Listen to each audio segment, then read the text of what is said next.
네, 안녕하세요. 김용필의 동포세계입니다. 오늘은 9월 6일 월요일입니다. 역시 오늘은 어떤 뉴스가 있는지 이렇게 좀 여러분들에게 관심이 갈 만한 뉴스를 말씀을 드리도록 하겠습니다. 이 뉴스를 말씀드리기 전에요, 먼저 제가 이 가입되어 있는 재외동포 인사들의 이 교류방인 이 카카오톡 교류방에 올라온 글을 좀 여러분들에게 먼저 소개를 해드리도록 하겠습니다. 긴급사항이라고 하면서요, 이 미국에서 계신 분이 올린 글입니다.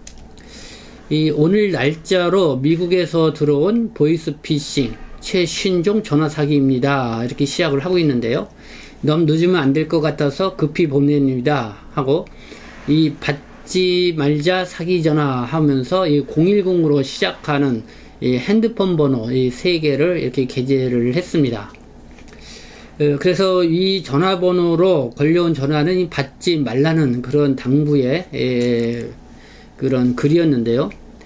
이런 전화번호로 걸려온 전화를 받게 되면은 125만원이 차감되는 그런 새로운 형태의 이 사기라고 이렇게 안내를 하고 있습니다.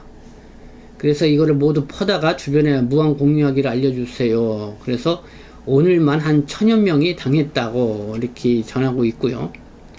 그 두 번째는요, 이 카톡을 업그레이드 하라고 하는 문자가 오면은 절대로 누르지 마세요라는 그런 당부의 글입니다. 이 카톡 업그레이드는 카톡 공지사항에서만 하는 것입니다. 문자로 온 걸 누르는 순간 2,800불, 2,800달러가 결제가 된다. 이렇게 안내를 하고 있고요. 세 번째는 이 IPN을 재승인해야 한다. 이렇게 문자가 와도 절대로 누르지 마세요라는 것입니다. 그러면은 3,000달러가 결제가 된다는 것입니다. 그래서 하여튼 이런 내용, 이 KBS 방송에서도 뉴스로 보도되었던 내용이라고 하면서 이게 지금 난리라고 하면서 이렇게 재동포들이 공유하고 있는 이 카톡방에 올린 글이 있어서 먼저 여러분들에게 소개를 해드립니다. 우리가 보통 이 보이스피싱이라 그러면은 이 전화를 걸어서 이제 금융 사기를 치는 것이죠. 근데 최근에는 이 전화를 직접 거는 것이 아니라 이 문자 메시지를 보내서 문자 메시지 카카오톡이나 이런 쪽으로 좀 문자 메시지를 보내서 금융 사기를 치는 이 메신저 피싱이 또 이렇게 극성이라고 합니다. 그래서 오늘 아침을 신문 뉴스를 보니까 그와 관련된 기사가 주요하게 이렇게 관심을 끌어서 여러분들에게 말씀을 드리는데요.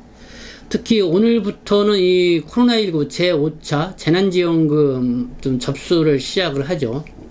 지금 국민 지원금이다 이렇게 해서 오늘부터 이 접수를 시작하는데, 이와 때를 같이 해서 여러분들에게도 이 문자 메시지로 이 재난지원금 지급 대상입니다 하는 그런 내용의 문자 메시지를 많이 받게 될 거라고 생각합니다. 그래서 이거에 대해서도 상당히 주의를 해야 된다는 거죠. 그러니까 이게 일종의 메신저 피싱 그런 종류라는 것입니다. 지금 그 재난지원금 대상자는요, 주민등록이 되어 있는 국민이 주 대상이고, 외국인 경우는 결혼 이민자나 영주권자가 좀 포함이 되고 있습니다. 그 외에 방문 지역, 재동포 체류 자격, 또 기타 등등 외국인 등록 체류하고 계신 분들은 지금 재난지원금 대상자가 아니라는 거 좀 먼저 알아두셔야 될 것 같고요. 그러나 이렇게 재난지원금 지급 대상자가 아닌데도 불구하고 이 재난지원금 지급 대상이라고 하면서 이런 문자를 받으실 수가 있습니다. 그래서 이런 문자를 받게 되면은 여러분들이 궁금해서도 이렇게 볼 수가 있는데요. 근데 상당히 주의를 해야 된다는 것 다시 한번 말씀을 드립니다. 그래서 이와 관련된 기사, 이 동아일보에 좀 상세하게 게재가 돼서 그 내용을 말씀을 드리도록 하겠습니다. 이 재난지원금 신청 출처불명 문자를 받으면은 스미싱 의심 이렇게 제목으로 게재가 된 기사인데요. 지원금 신청 안내하고요. 기한은 국민지원금 신청 대상자에 해당되므로 온라인 지원센터에서 지원하시기 바랍니다. 이렇게 안내 문자가 올 수가 있습니다. 이 5차 재난지원금, 이 국민지원금 신청을 앞두고 이런 휴대전화 메시지를 받게 되면은요, 이 스미싱 번제를 의심해 봐야 한다는 게 이 정부 측의 이런 당부의 말입니다. 그래서 지금 어제죠, 5일자로 방송통신위원회, 행정안전부, 과학기술정보통신부가 국민지원금과 관련해서 정부 카드사를 사칭한 스미싱이 증가할 것으로 보인다, 이렇게 밝혔습니다. 그래서 이 출처가 불분명하거나 의심스러운 인터넷 주소가 포함된 문자 메시지를 받은 경우 주의를 해야 한다고 이렇게 설명을 했는데요. 이 스미싱이라는 것, 지금 악성 앱이죠. 그러니까 그 악성의 이 URL, 영어로 쓰여 있는 그 숫자, 이 주소, 그거가 악성 그 어떤 앱이 이렇게 포함된 그런 문자 메시지를 아주 대량으로 그 불특정 장소에게 보내는 것을 이제 보통 우리가 스미싱이라고 합니다.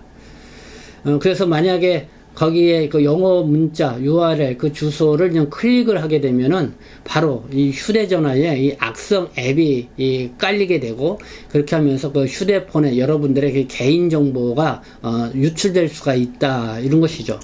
그래서 이렇게 그런 정보들이 금융정보나 개인정보 등을 이제 탈취하는 수법으로 이렇게 쓰는 걸, 이거는 스미싱이라고 합니다. 그래서 이 정부는요, 의심스러운 문자 메시지로 보이면은 바로 삭제를 하고, 또 이미 열람을 했다고 하면은 문자 메시지 내 인터넷 주소를 누르지 말아야 한다, 이렇게 당부를 하고 있습니다. 그래서 그거를 누르게 되면은요, 이 악성 앱이 이미 그 휴대전화에 깔리기 때문에 사실 그거를 제거하는 게 쉽지가 않습니다. 그래서 여러분들이 그 앱을 이렇게 제거했다고 하더라도 그 휴대폰에는 그게 그대로 남아 있는 경우가 있기 때문에, 그래서 그런 부분은 좀 바로 여러분들이 서비스 센터라든가 이런 데를 찾아가셔 가지고 그 앱을 완전히 제거를 해야 됩니다. 그래서 이번 국민지원금과 관련해서 정부는 국민비서 서비스에서 문자 메시지를 별도로 알림하는 이런 신청한 경우를 제외하고는 이 문자 메시지나 카카오톡 같은 SNS로 이 신청 기간이나 지원 여부 등을 먼저 안내하지 않는다, 이렇게 얘기를 하고 있습니다. 그래서 그 안내를 좀 여러분들에게 좀 알아두시라고 해서 제가 좀 설명을 해 드리도록 하겠습니다. 먼저 요 기획재정부의 자료를 정리한 자료를 보면은요, 재난지원금 지급 수단별 신청 방법 및 기간이 이렇게 나와 있습니다. 그래서 신용이나 체크카드로도 받을 수가 있습니다.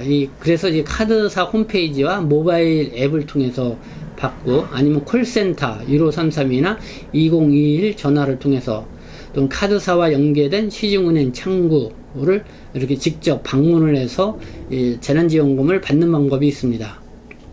그래서 신용이나 체크카드를 통해서 받는 분들은요, 그 관련된 시중은행 창구에 직접 방문을 해서 받는 게 가장 안전하다, 이렇게 보시면 될 것 같습니다.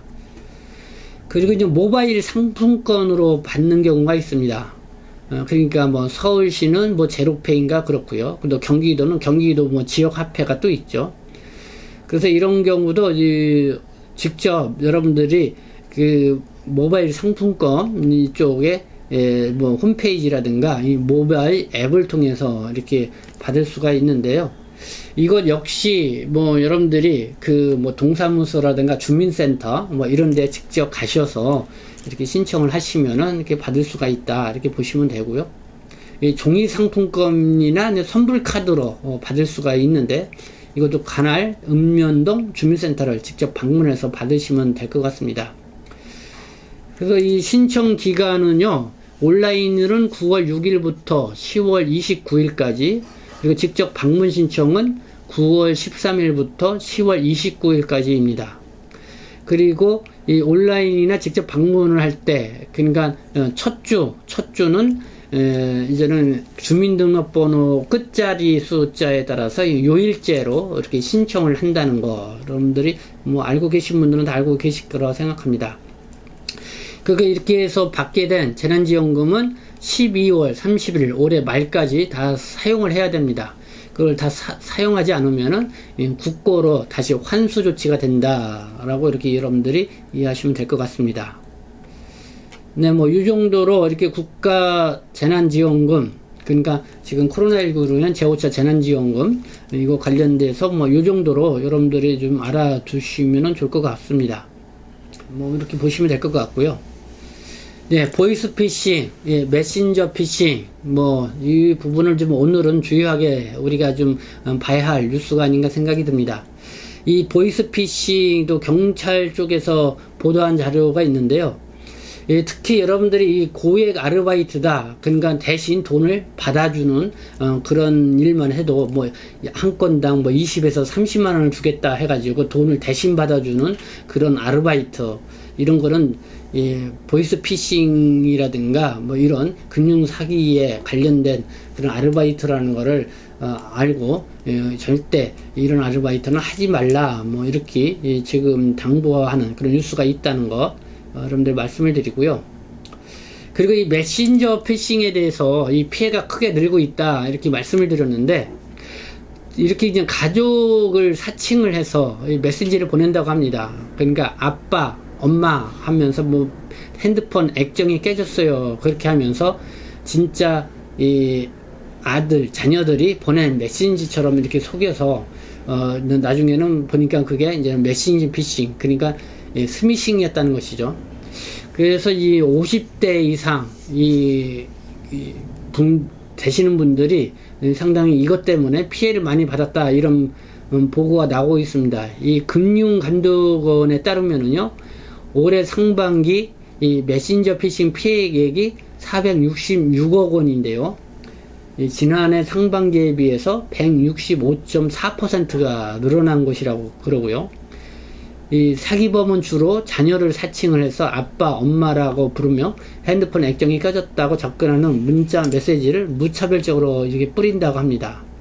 그래서 이 올해 상반기에 메신저 피싱 피해액이 93.9%가 50대 이상 연령층이었다고 이렇게 금융감독원에서 이렇게 발표를 했다는 뉴스가 있었습니다. 네, 오늘도 이렇게 뉴스 여러분들에게 특별히 주의를 당부하면서 이렇게 전해드렸습니다. 네, 지금까지 시청해 주셔서 감사합니다. 저는 동포세계시민대표 편집장 김영필이었습니다.